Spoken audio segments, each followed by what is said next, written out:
আপনি যদি তালার মানুষকে বাঁচাতে চান, আপনি যদি সাতক্ষীরার মানুষকে বাঁচাতে চান, এখনই এখানে ব্যবস্থা নিন।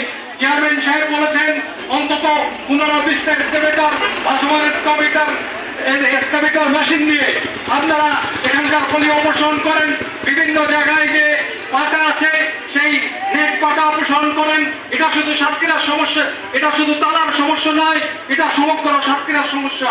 আমরা যদি আপনারা এটা করতে ব্যর্থ হন অল্প সময়ের মধ্যে, শুধু আজকে যে আপনি এইটা তুলে দেখছেন, এটা তুলে নয়, সারা সাতক্ষীরায় নয়, আমরা দরকার হলে খুলনায় যে খুলনাকে ক্লাস করে দিতে বাধ্য হব।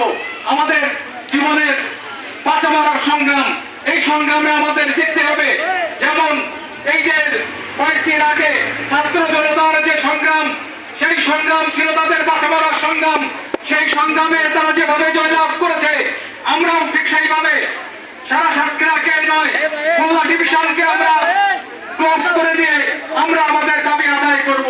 আমি পরিশেষে আজকে যারা এই মানববন্ধনের আয়োজন করেছে